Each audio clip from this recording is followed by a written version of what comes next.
बच्चे ने दी माँ बाप को एक सीख। किसी गांव में एक बूढ़ा व्यक्ति अपने बेटे और बहू के साथ रहता था। परिवार सुखी संपन्न था, किसी तरह की कोई परेशानी नहीं थी।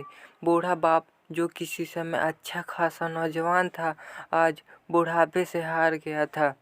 चलते समय लड़खड़ाता था, लाठी की जरूरत पड़ने लगी, चेहरा झुर्रियों से भर चुका था, बस अपना जीवन किसी तरह व्यतीत कर रहा था। घर में एक चीज़ अच्छी थी कि शाम को खाना खाते समय पूरा परिवार एक साथ टेबल पर बैठकर खाना खाता था।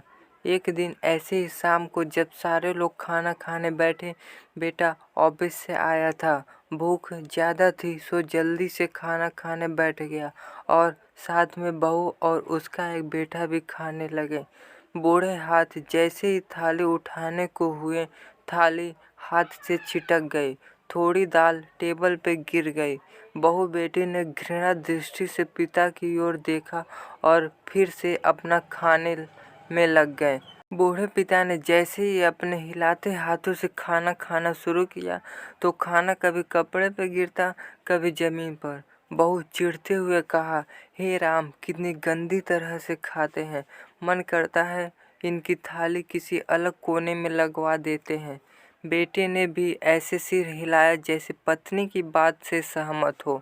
उनका बेटा यह सब मासूमियत से देख रहा था।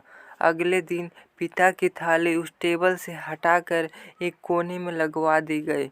पिता की दबदबाती आंखें सब कुछ देखते हुए भी कुछ बोल नहीं पा रही थी।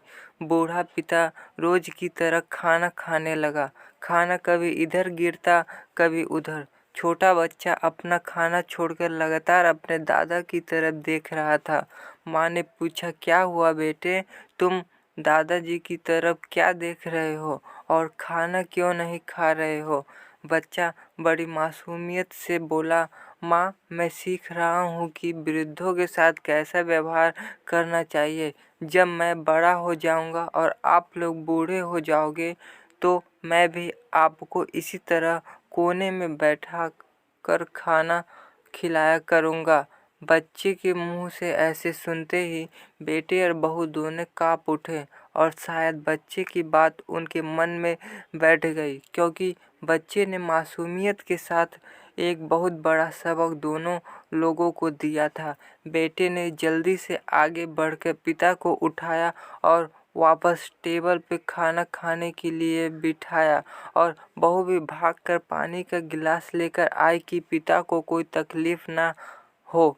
इस कहानी से शिक्षा मिलती है कि माँ बाप इस दुनिया की सबसे बड़ी पूंजी है। आप समाज में कितना भी इज्जत कमा लें या कितना भी धन इकट्ठा कर लें, लेकिन माँ बाप से बड़ा धन इस दुनिया में कोई नहीं है। तो बताइए आपको यह कहानी कैसी लगी। अगर आपको कहानी अच्छी लगी तो वीडियो को लाइक और चैनल को सब्सक्राइब कर दीजिए और कमेंट बॉक्स में एक प्यारा सा कमेंट कर दीजिए। तो हम आपको अगले दिन ऐसे ही बहुत ही इंटरेस्टिंग कहानी लेकर आएंगे। जय हिंद, जय भारत।